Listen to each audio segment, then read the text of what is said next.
आप 1 लाख के अंदर गेमिंग और एडिटिंग पीसी बिल्ड करना चाहते हैं, या फिर आपने पूरा पीसी बिल्ड कर लिया है और जीपीयू आपने प्री ऑर्डर किया था जो 6 महीने से आया ही नहीं है और आपने सारा टाइम बगैर गेमिंग के गुजारा है। अब अगर मैं आपसे कहूँ कि 1 लाख के अंदर आप एक ऐसा पीसी बिल्ड कर सकते हैं जो ना सिर्फ सारी गेम्स अच्छे FPS पे चलाए बट 4K एडिटिंग भी कर पाए प्रीमियर प्रो पे, और सबसे मज़ेदार बात कि ये पीसी बगैर जीपीयू के होगा।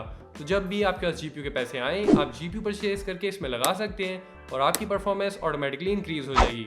अगर आप इस पीसी के स्पेक्स जानने में इंटरेस्टेड हैं तो इस वीडियो को एंड तक ज़रूर देखें क्योंकि इसके अंदर हम गेमिंग बेंचमार्क्स भी करने वाले हैं। So let's get started right after a short word for our sponsor. KeysOff is a website where you can purchase CD keys for Windows, Microsoft Office and much more. The prices are much cheaper than official prices and the products can be used for a lifetime after activation. And in case you need any help, they have a 24/7 customer support to assist you.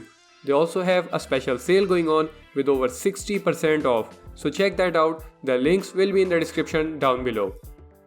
आज की video के अंदर हम इसी PC के बारे में बात करने वाले हैं जो मेरे पीछे पड़ा हुआ है। इस वीडियो के 2 सेगमेंट्स हैं। सेगमेंट नंबर 1 के अंदर हम स्पेक्स और उनकी प्राइसेस डिस्कस करेंगे और सेगमेंट नंबर 2 के अंदर हम गेमिंग टेस्ट करेंगे और साथ में कुछ प्रोडक्टिविटी टास्क करके देखेंगे to see how well this PC will perform. So let's get started with segment number 1। अब क्योंकि इस बिल्ड के अंदर सबसे इंपॉर्टेंट चीज़ प्रोसेसर है तो उसकी बात हम लास्ट में करेंगे क्योंकि ऑब्वियसली वॉच टाइम भी तो बढ़ाना है। तो सबसे पहले हम केसिंग की बात कर लेते हैं। और ये हैंड हेल्ड माइक मैंने सिर्फ इसलिए पकड़ा हुआ है कि मेरा जो कॉलर माइक था वो ख़राब हो गया है, तो कोई फालतू कमेंट ना करे वरना बहुत मारूंगा मैं। This casing is the Zigmatic Trio। इसके अंदर आपको 4 RGB फैंस प्री इंस्टॉल्ड मिलते हैं, 3 फ्रंट पे और 1 बैक पे। उसके अलावा एक टेम्पर्ड ग्लास है, 240 mm के लिक्विड कूलर की सपोर्ट है और साथ में PSU श्राउड भी है, which is something very important for me in terms of looks and cable management. ये तो मेरी ऑडियंस को अब काफ़ी हद तक पता चल ही गया है। और इस केसिंग की जो प्राइस है वो है 10,450 रुपीज़। इसके बाद जो दूसरी चीज़ आती है वो है हमारे पास पावर सप्लाई, जो मैंने यूज़ की है कूगर्स XTC 550 वाट। इसको यूज़ करने का मेन रीज़न ये था कि ये काफ़ी क्लीन और मिनिमल है, जैसा कि आप लोग देख रहे हैं। आप लोगों को नज़र भी नहीं आ रहा होगा कि यहाँ पे कोई पावर सप्लाई है। So that was the main reason. और उसके अलावा this power supply also comes with 2 years instant replacement warranty. उसके बाद जो तीसरी चीज़ है वो है स्टोरेज। अब ये हर बंदा अपनी मर्ज़ी से लगाता है, किसी को ज़्यादा चाहिए होती है, किसी को कम चाहिए होती है। पर्सनली मैं क्योंकि बहुत ज़्यादा डाटा यूज़ करता हूँ तो मैंने इसके अंदर 4 TB की हार्ड ड्राइव लगाई हुई है, जिसके अंदर मेरा जितना भी रॉ डाटा होता है वो स्टोर होता है। उसके अलावा 500 GB की SSD है जिसके अंदर गेम्स होती हैं और एक 256 GB की NVMe है जिसके अंदर मेरी विंडोज़ और मेरे एडिटिंग सॉफ्टवेयर्स और बाकी सॉफ्टवेयर हैं। जो मेरी मेन ड्राइव है वो मेरी NVMe ही है, जो कि 256 GB की है फ्रॉम XPG, जिसका मॉडल है Spectrix S40 RGB है ये, और इसकी प्राइस है अराउंड 9,500 रुपीज़। इसके बाद हमारे पास आती है रैम्स मैंने इसके अंदर यूज़ की हैं PNY की 16 GB RGB 3200 MHz CL16 RAM. अब मैंने क्या फ़ारसी बोली है ये सब कुछ आप लोगों को पता चल जाएगा, टेंशन ना लो, नेक्स्ट वीडियो इसी बारे में है। इन रैम को यूज़ करने का मेरा मेन रीज़न ये था कि ये लुक्स में थोड़ी अच्छी हैं और 3 years की इंस्टेंट रिप्लेसमेंट वारंटी के साथ आती हैं और इनकी प्राइस है अराउंड 16,000 रुपीज़।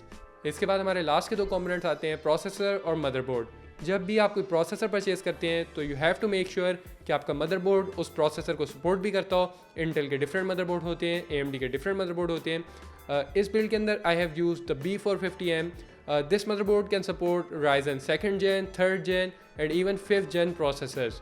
आई नो मैंने थोड़ा सा चीप आउट किया मदरबोर्ड के ऊपर क्योंकि हमें बजट जो है वो प्रोसेसर के लिए बचाना था।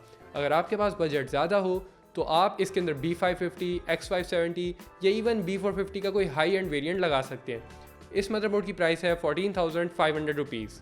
अब बगैर प्रोसेसर के इस बिल्ड की प्राइस है अराउंड 60,000 रुपीज़। अगर आप लोग चाहें तो आप इसकी प्राइस को और कम कर सकते हैं।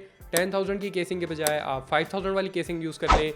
9,900 की पावर सप्लाई के बजाय आप सिंपली 5,000 वाली पावर सप्लाई यूज़ कर लें और 16 GB रैम की जगह 8 GB रैम यूज़ कर लें और NVMe लगाने की जगह आप सिंपल एक 500 GB की हार्ड ड्राइव यूज़ कर लें, तो आप इस प्राइस को 60,000 से ड्रॉप कर सकते हैं टू अराउंड 35,000 रुपीज़। लेकिन ऑब्वियसली प्राइस ड्रॉप होगी तो परफॉर्मेंस भी ड्रॉप होगी, so that is why that is not recommended. Finally जिस चीज़ के सारे पैसे हैं वो है हमारा प्रोसेसर, द Ryzen 5 5600G। अब ये वो वाला जी नहीं है जो आपकी गर्लफ्रेंड आपको सुनिए जी कहकर बुलाती है। इस जी का मतलब है इंटीग्रेटेड ग्राफिक्स। जब आप कोई प्रोसेसर परचेज़ करते हैं तो उसके अंदर इंटीग्रेटेड ग्राफिक्स नहीं होते, तो आपको एक GPU लेना पड़ता है। बेशक 1000-2000 वाला लें, लेकिन डिस्प्ले के लिए एक GPU मस्ट होता है। चूँकि इस बिल्ड के अंदर हमने GPU यूज़ नहीं करना था, तो इसीलिए हमने एक ऐसा प्रोसेसर लिया है जिसके अंदर इंटीग्रेटेड ग्राफिक्स हों, which is the Ryzen 5 5600G। तो आज की वीडियो के अंदर हम इसी प्रोसेसर को टेस्ट करेंगे, गेमिंग करके देखेंगे, एडिटिंग करके देखेंगे and C how well it performs without a GPU। Price की बात करें तो इस प्रोसेसर की प्राइस है 52,000 रुपीज़। तो आपके इस बिल्ड की जो टोटल कॉस्ट होगी वो है 1,12,000 रुपीज़। और ऑब्वियसली अगर आप वो 60,000 को 35 बना देते हैं तो आपकी प्राइस अराउंड 87,000 के आसपास चली जाती है। But obviously again that is not recommended. अगर आप ये एग्जैक्ट बिल्ड बनवाना चाहते हो या कोई भी कस्टम ब्रांड न्यू बिल्ड बनवाना चाहते हो तो आप मुझे इंस्टाग्राम पे मैसेज कर सकते हैं। ये ऑफ़र सिर्फ मेरे सब्सक्राइबर्स के लिए है कि मैं आपका PC बिल्ड करूँगा और आपके घर तक डिलीवर करवाऊँगा। सो या अब चलते हैं इसकी परफॉर्मेंस की तरफ विद आवर सेगमेंट नंबर 2।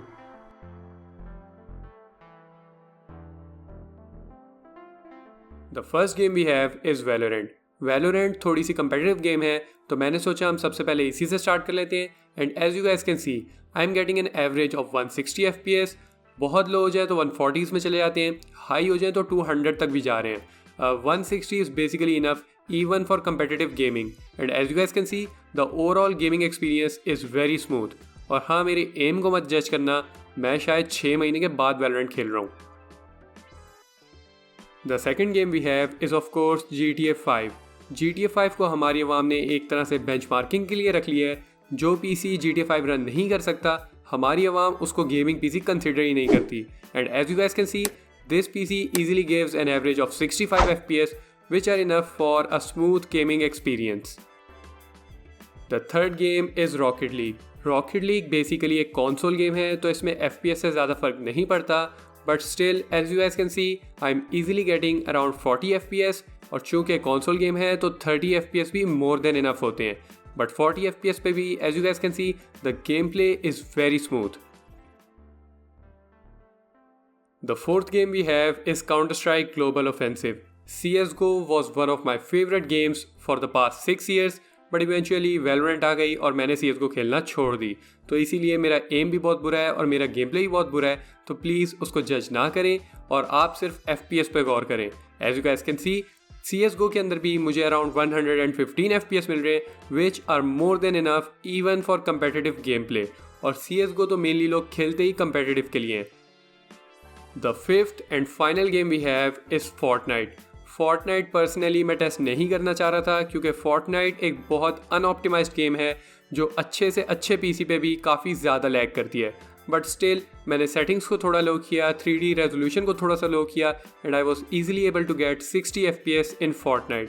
तो गेम प्ले स्मूथ था, हाँ थोड़े बहुत स्टटर्स आ रहे थे, but still it was very much enjoyable.